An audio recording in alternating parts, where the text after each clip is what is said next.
All right. Well, we're on time, and everybody's had their coffee, so they have no excuse for sleeping. Francis, that means you. All right. We're going to go on an outline of how do you navigate in an airplane. It's become a lot easier now in the GPS age, but you still have to know a little bit about how people used to do it in the old days, partly to pass the exam and partly because it's interesting. All right. So we're going to talk about looking out the window. That's called pilotage, planning your flight and then looking out the window. We'll talk about the old non-directional beacons, basically homing in on a radio station. In the 1950s, there was something called the VOR that we'll talk about that lets you figure out exactly your magnetic heading to or from a radio station. And finally, the way that most people get around these days, the GPS and the moving map. OK, so when you're doing pilotage, you come up in advance with a bunch of visual landmarks that you think you'll be able to see from the air. You're going to cross a river. You're going to find a reservoir. You're going to see a big radio tower. You're going to pass a town that has the name of the town written in a high school athletic field. And the VFR charts, they emphasize, I think you saw that maybe with the iPad, or we have charts up here. We can look at it later. But they emphasize objects that you can, as a practical matter, see from the air. So the procedure, and we'll go through this carefully, is you plot your planned course using a pencil and a ruler, essentially, on the chart. You select what checkpoints are going to be visible on your flight. You measure the distance from point to point. And then you've got this plan of what heading you're going to steer. You get the forecast winds as well. So you say, look, I'm going to fly this. I'm going to be going 100 knots over the ground. I'm going to be being blown off course very slightly by a crosswind from the north. You plan all that, and then you've got your Navlog. So as you reach each checkpoint, you can make a correction. Well, it took me a little bit longer to get here. I'm a little bit left of where I thought I was. So you can make these corrections as you go along. All right, so here's an example. Let's say you wanted to go from MIT to Bennington College to visit a friend. Well, there's an airport right there called DDH. And it's about 90 nautical miles. I think I did this with the Sky Vector. So your planning goal is to come up with this navigation log. So you're going to say, OK, I'm going to depart Hanscom Field up there at the top. And it's going to take me, looks like it's going to take me 9 nautical miles before I reach my cruising altitude, and about 4 minutes. Then after that, it's going to take me 5 minutes to reach Fitchburg Airport, which is, airports are great landmarks. They're very easy to see, and they have distinctive shapes. And notice here, the magnetic course is 298. But with the wind, we're going to have to correct that and steer 292. And of course, the compass card with the deviations indicated might give us another degree or two. But basically, from the wind, that wind correction is going to have us steering a slightly different course. Anyway, so you're going to come up with this nav log of how long it's going to take, what course you're going to steer from your compass. And as you go along, you're basically doing what's called dead reckoning. It's tough over the ocean because there's not any landmarks. So those early pilots who went over oceans were real heroes. If you're going over the land, you can actually make these corrections. So the procedure is just as I said. You plot the course on the chart. You measure the true course. So let's say you're going straight north. That's going to be 0. Then you correct for the forecast wind to find the true heading. Then you correct for the magnetic variation, because remember, your in-aircraft sources are magnetic heading, not true heading. And finally, you're going to estimate the ground speed and estimated time en route for leg. All right, let's talk about some terms. Well, we've been using them. Let's reinforce them. Your course is the direction over the ground, but your heading is going to be, in general, different from the course due to wind. True is, if you steer true north, you'll get to the North Pole and hang out with Santa Claus. If you go magnetic, you'll go to a slightly different place every time.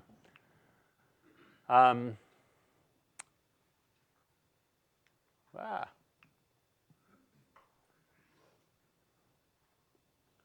I don't know what's new here. All right, magnetic variation. We had this chart pretty much before. So unless you're somewhere down in Florida or it looks like in Chicago, there's going to be some correction from true to magnetic. The local magnetic variation, remember, is indicated on the chart. So it's right here, 14 degrees west. And remember, again, if you get confused about how true and magnetic relate, just look at a VOR diagram. Here's an example, a compass card that you might see in your aircraft. I haven't seen any that are quite this dramatic. I think this is for effect. But you can see it says, look, if you want to fly 60 degrees, a heading of 060. Oh, if you want to go east, instead of steering 090, steer 85 on your compass. It gets updated every couple of years, I think, and as I noted earlier, if you have things in the airplane or systems like a heated windshield turned on, the compass may become kind of worthless. All right, so let's get out the tools. We're going to go through these more with flight planning, but basically you get your sectional chart. Tina showed you this. I have one too. I just got it yesterday at East Coast Aero Club. Front desk. Flight schools usually sell them. I think they're missing out on the revenue now that it's all free on SkyVector and similar sites. You've got your plotter. So this is basically a ruler, and the ruler is on top in statute miles. I'm not sure when you would ever want to use that, but on the bottom you have nautical miles, which is what we generally use in the aviation world. And you have this protractor that you might remember from elementary school. That helps you figure out on the chart what the true course is going to be. All right, so I think you guys can probably figure out how to use that. This is the E6B flight computer. So I think the E6B designation comes from the US military. I'm not exactly sure when this came out. Probably it says in Wikipedia, but I'm assuming it was a World War II era kind of device. And it lets you make all kinds of computations of density, altitude, of how fast you're going, truly through the air, depending on what, as a function of your altitude and what you're seeing on your airspeed indicator. It lets you on the backside correct for wind. You can make pencil marks and then start twisting to figure out whether the wind is going to give you a reduction or a boost in airspeed, and also how much of a course correction you're going to need. So it's a very useful instrument. Now, fortunately, it comes with instructions because your modern pilots have mostly forgotten how to use this. It's kind of a historical artifact at this point, but we'll go through some of it. So you'll get a flavor for it, and it is fun. All right, so you put your plotter down on the chart, and as you can see, you'll be able to read from the protractor, depending on the line that you've drawn, what the course is. I will tell you that one of the most important skills if you're old school flight instructor is drawing a straight line from one side of the chart to the other. I can't tell you how to do it. It's a really complicated folding system that enables you to actually draw a course line when you have to flip the chart over to get from your source and destination airports. Okay, using the plotter, you can see people's charts. They would have to buy new ones, every few weeks because they would be so marked up with pencils.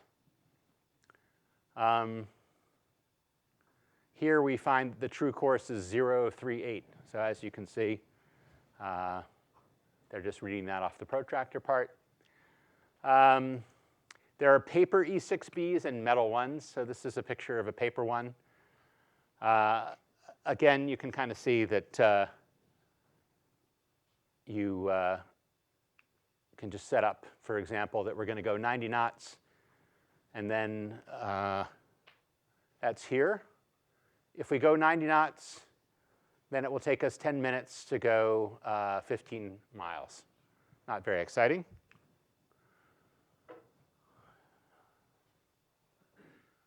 The wind side is more interesting. You can get your you can get your ground speed and your wind correction angle. That's the most important thing. So this one is hard enough to use that they actually put the instructions right on the top here on the back of the E6B. So they say, place the wind direction under the true index. We'll go through this. Anyway, the wind's from 210, and we're trying to fly straight south, a true course of 180, at an airspeed of 147 knots through the air. We've already computed that.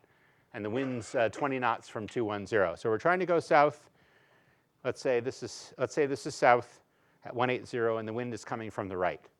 So when we're all done, I sure hope that the answer will be that we have to steer a little bit to the right of 180, true at least. All right.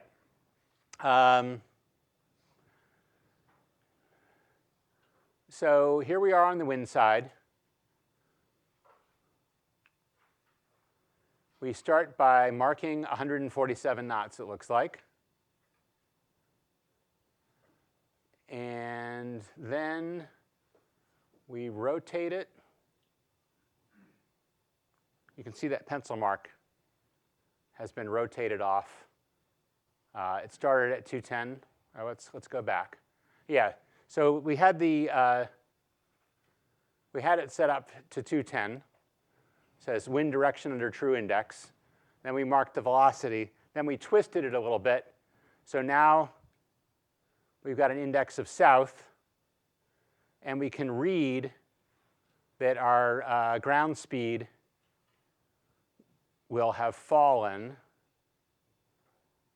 right there under the little grommet there to 129 knots, and the wind correction angle is going to be 4 degrees. You can read that off of this little scale here. See, it says 5 and 10. Anyway, so we do all that, which is very tedious. It's based on a forecast, again, of the winds aloft, so it's never going to be exactly right. And we use it to fill out one of these navigation log forms. Once it's all filled out, you can see that it's a lot easier to do if you just ask some computer application to do it for you. Like SkyVector is free, and it will do it for you using the forecast winds. Then when you're flying along, as I said, you make corrections. So here, for example, unfortunately, the one bad thing about SkyVector, I put in these user fixes, abeam the Fitchburg Airport and crossing the Connecticut River, I think, because I thought those would be easy to see from the air. But unfortunately, there's no way to name them in SkyVector, so they'll just come out as user fix. But maybe you could write that in with a pencil. Anyway, so you can see here, the wind is forecast to be, from 272 at 15 knots. You're going 140 knots of true airspeed.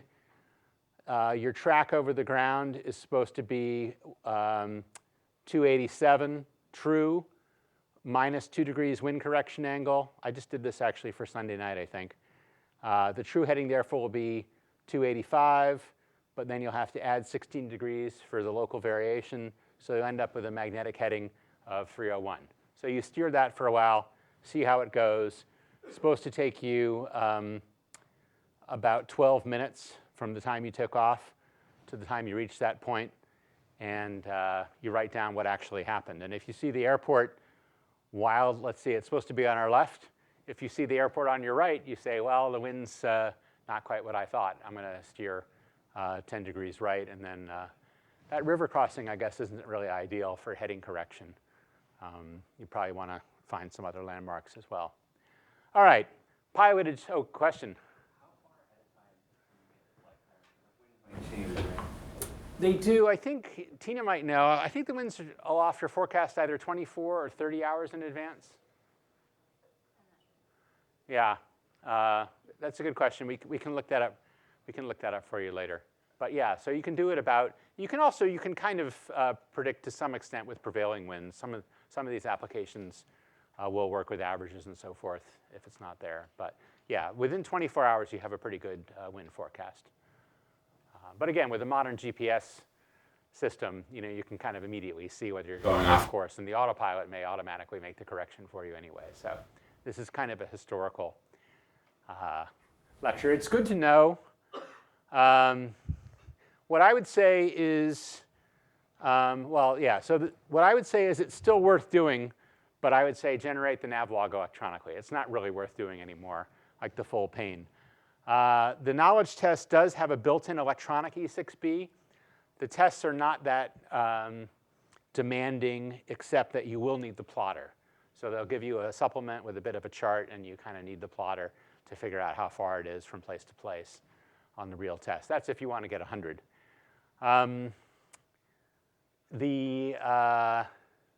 Yeah, you see the summary of how it works. It's a fun skill. I will tell you, I had 2 interactions on basically the same day.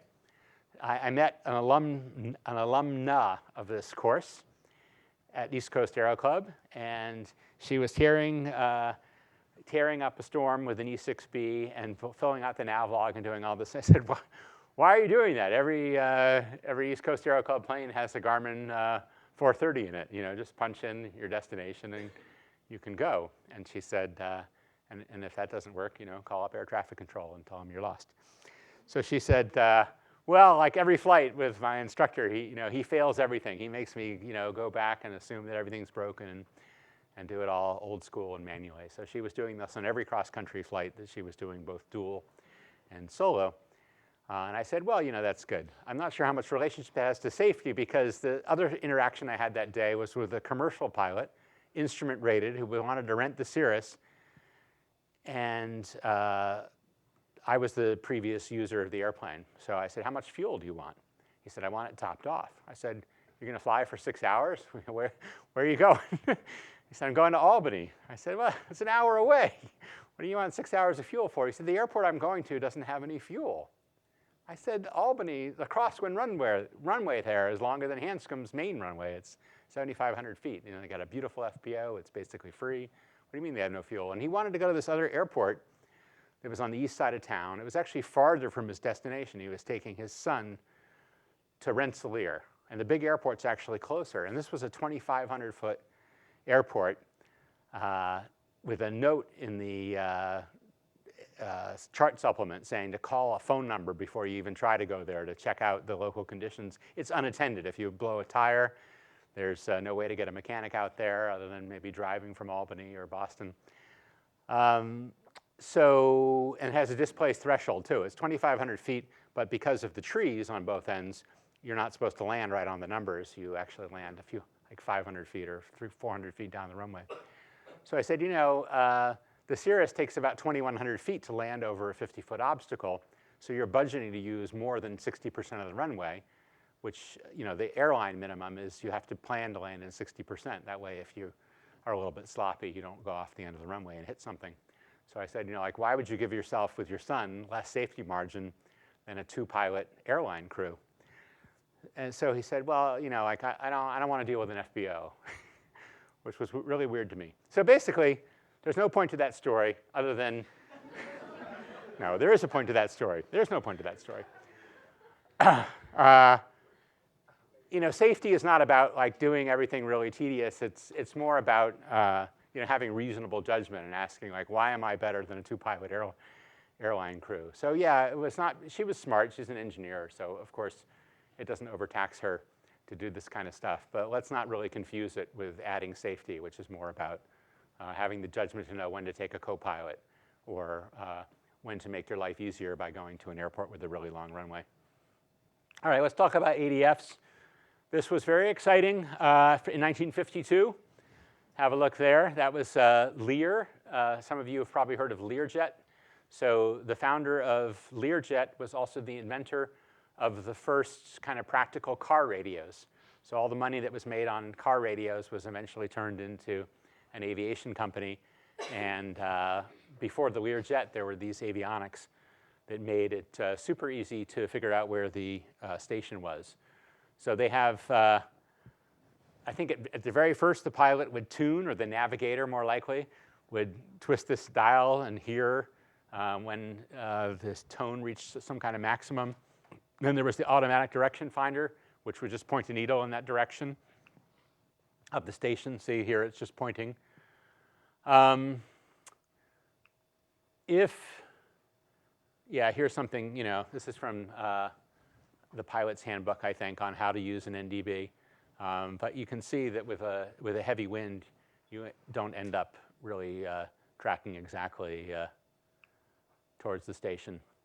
All right, so relative bearing is how far to your left or right the station is, and then you can get the magnetic bearing if you add your own heading in there. So this is not rocket science. If you're going south and the station is 90 degrees to your left, then the magnetic bearing to the station is going to be, I guess the bearing to the station would be 090 in that case. All right, this was an exciting thing where you could actually turn the card on your ADF. So if you were heading northwest of a heading of 330, you would twist that, and then you just, without having to think, you can see that it would be, you have to fly roughly, with no wind, you would fly 210 to get to the station. You'll find that it's only a plane, I guess some planes that operate in Europe a lot, they were requiring this till later.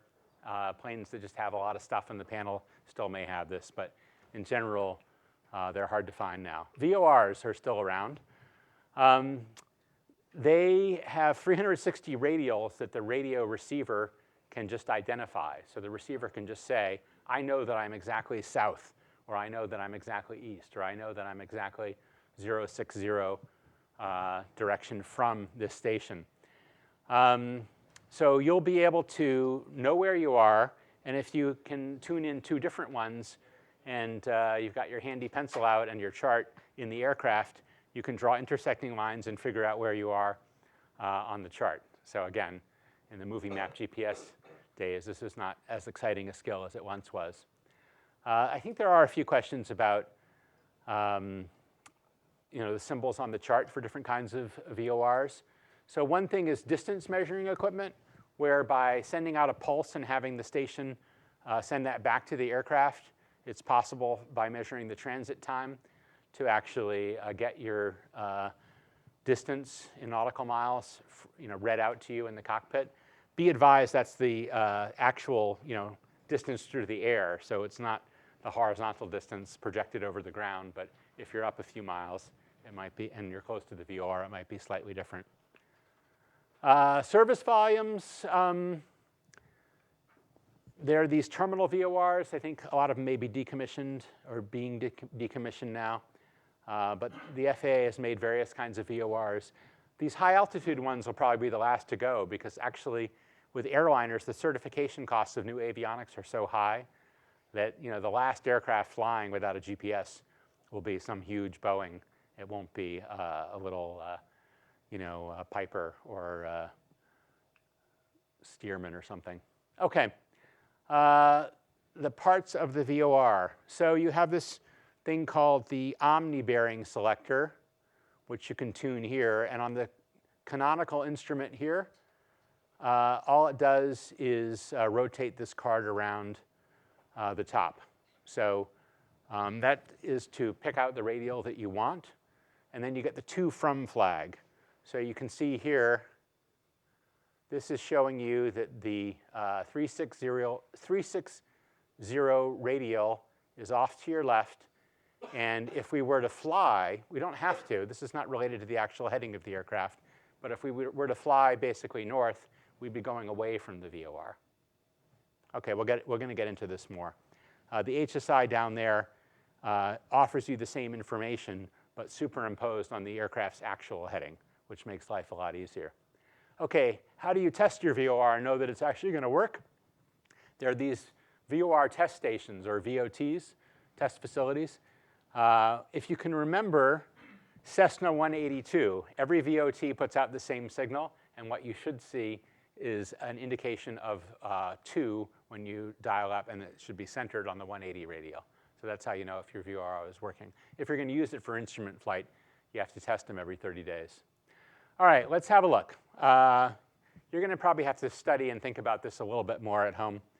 But one easy way to think about this is to sort of build yourself a virtual HSI. So if you see a test question and it shows the indicator set up to tune to like the 030 radial. Just like draw a little airplane or imagine an airplane actually heading northeast on a 030 heading. So you can see this airplane in the at left. This one, it's showing that the 030 radial is to the right of the wing, assuming we were actually heading 030, and that we're going vaguely towards the VOR because the to flag is set up.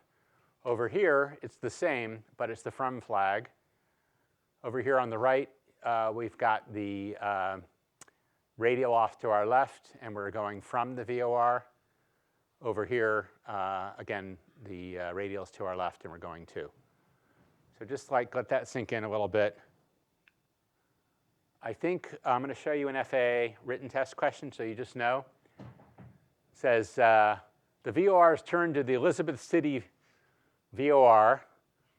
That, I believe, is right over. If you want to know the value of a marketing degree, this Elizabeth City is right next to a big place called the Dismal Swamp, the Dismal Swamp Park. Anyway, so if you're anywhere near the Dismal Swamp and you want to go visit, and you're at Elizabeth City, tuned to the VOR, it says the aircraft is positioned over Shawborough. One of the hardest things about this is finding Shawborough on the map, but I've drawn it there for you. So we're northeast of the VOR, and it says which VOR indication is correct?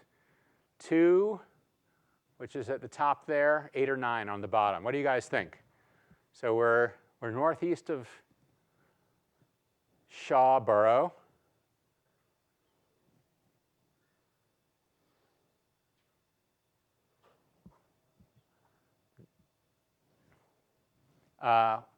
Who wants to vote for 2? 210 from. Nobody? Who wants to vote for 8? That's 0302. Who wants to vote for 9? A few hands.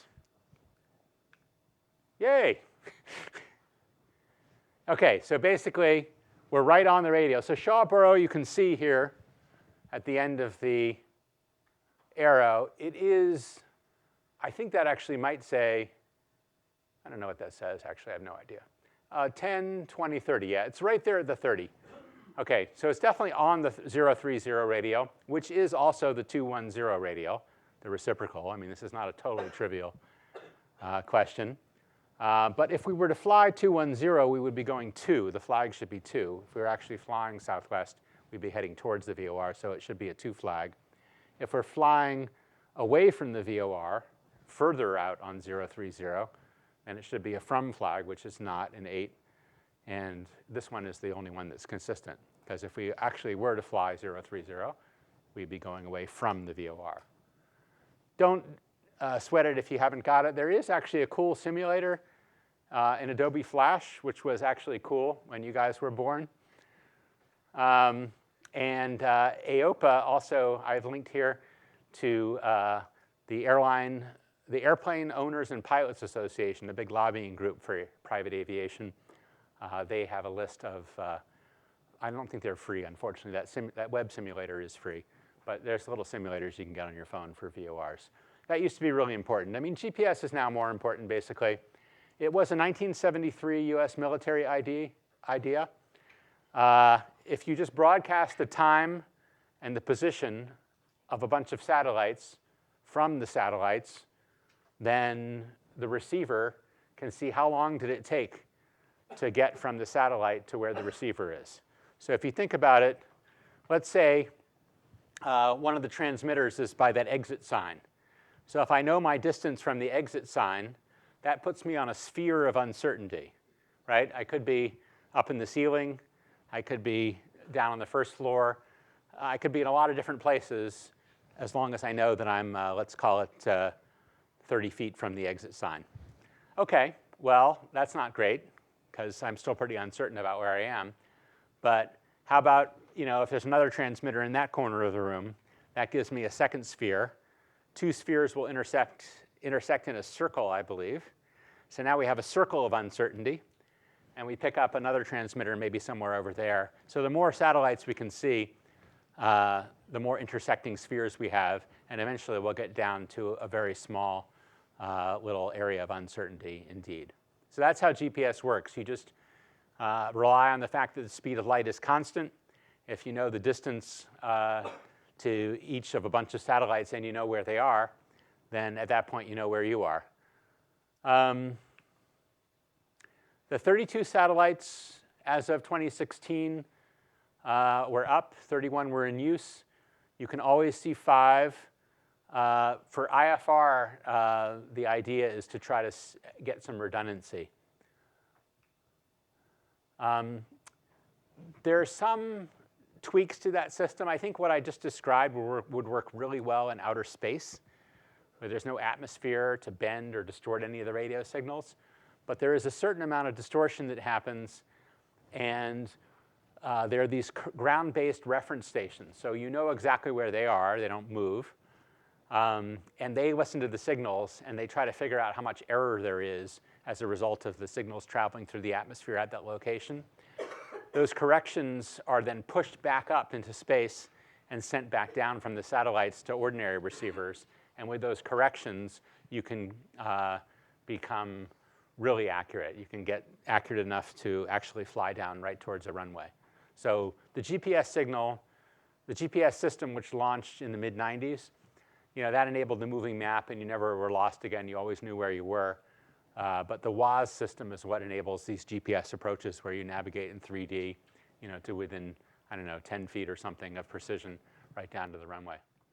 All right, what does it look like in practice? This is the pilot's view. This is a modern Garmin 750. It's a single box that actually has 3 sub-boxes.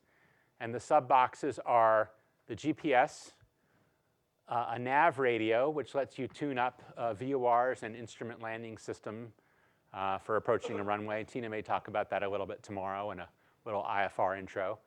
And also a comm radio. And I think they actually have 3 separate power supplies.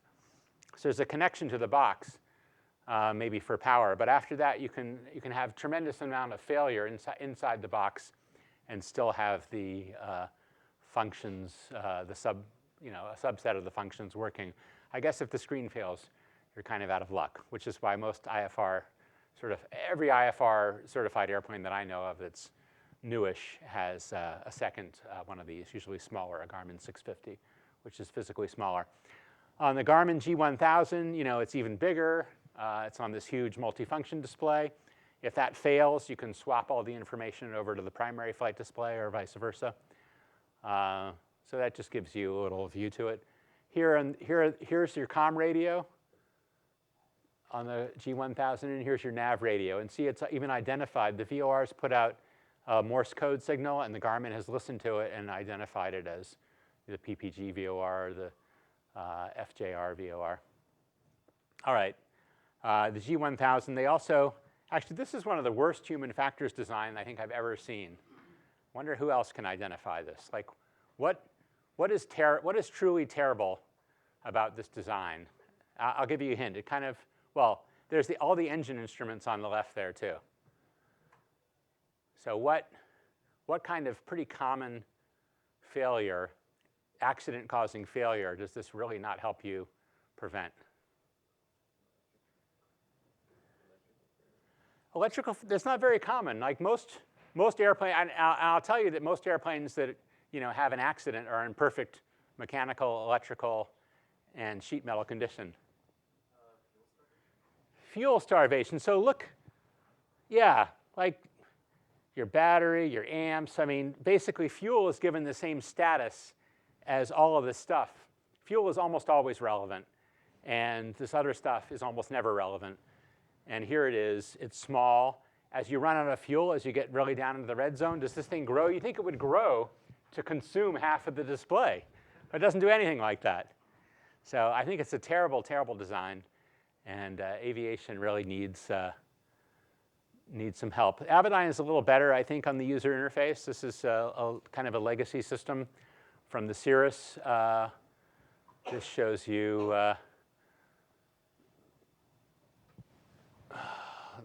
this is NexRad data link weather. We're going to talk about that in a little bit.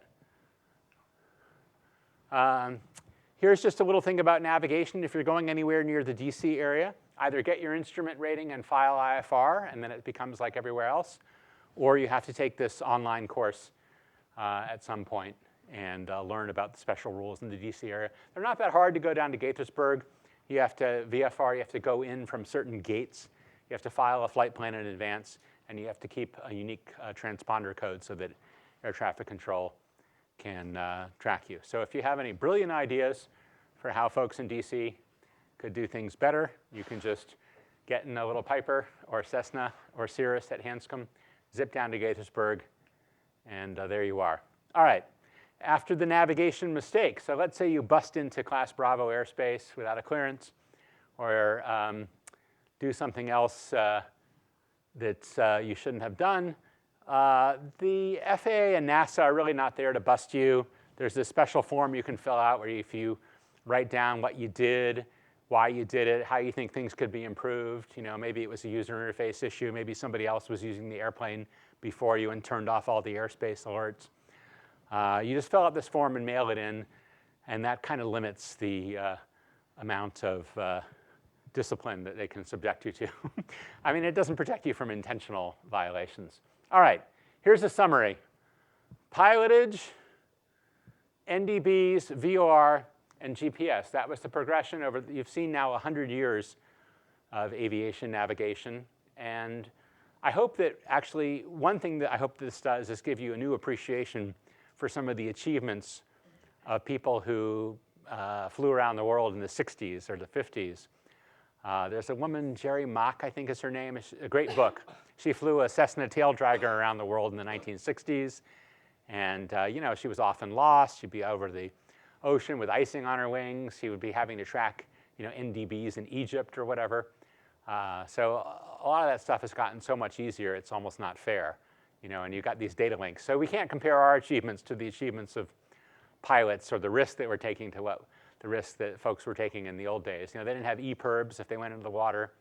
They didn't have, you know, a moving map. So they just didn't know where they were most of the time. You know, they had a vague idea. All right, so this is for Francis. This is a quote from Captain Sully's book, The Single Pilot Airbus Hero, according to most of you. So he's got a failed GPS and a failed compass, Francis.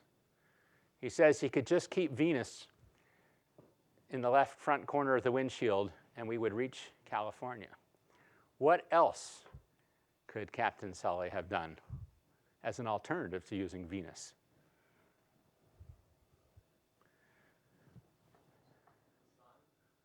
The sun? Well, it's nighttime. What? Polaris? Yes, actually the helicopter follow an interstate highway. That's a helicopter, common helicopter technique, partly because the interstates always go through the lowest points. How about this one? Request vectors SFO. You could probably climb right out of Hanscom and call up Boston Approach, and they would be happy to help at any time.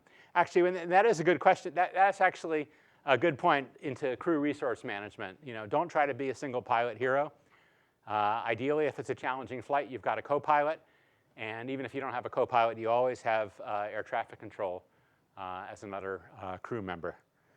All right, let's take a few questions. Who's got questions about navigation? So in your glass cockpit, can that be used for GPS signal as a source of altitude? So the question is, can the airplane show you your true altitude based on the GPS signal? And it's buried in there. It's not, it can't be shown, you know, on your altimeter in your primary flight display, but you can dig it out of a, you know, either a separated GPS like the Garmin 750 or a 430, or, you know, the integrated glass panels like the G1000. Yes, what you're navigating from, how you're being separated from other aircraft, that's all based on the static information.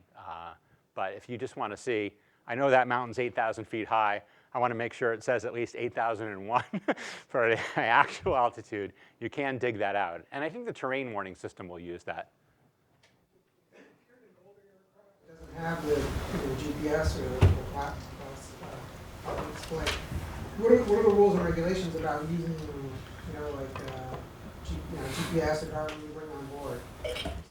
Yes, I'll repeat the question back for the tape and anybody who didn't hear. So basically in an older, okay, so, this phone has more computing power and better design than everything inside a Boeing 747 or an Airbus A380. In fact, I talked to some Airbus A320 captains, so they said they wanted to get rid of everything in the airplane except the attitude indicator, and they just wanted to navigate off of an iPad running a European app called Sky Demon, which is kind of like the American four-player Garmin Pilot. They said, that would be just way better to just use the iPad for everything. So as a practical matter, in your ancient airplane that might not even have an electrical system, yes, of course, you can navigate quite effectively with some battery-powered electronics or portable electronics that you stick around the aircraft. And the interface can be very good, and they have comprehensive databases of everything you'd want to know. For legal purposes and for practical ones, for instrument flying, you have to have FAA certified stuff that's hardwired to the aircraft and that's in the panel. And that makes sense because think about it, your phone may die, the battery may die. So it's nice to have, if you want to do an instrument approach, for example, you're going to need to have something like, even in an experimental airplane, you got to have one of those certified, like a Garmin 750 in there.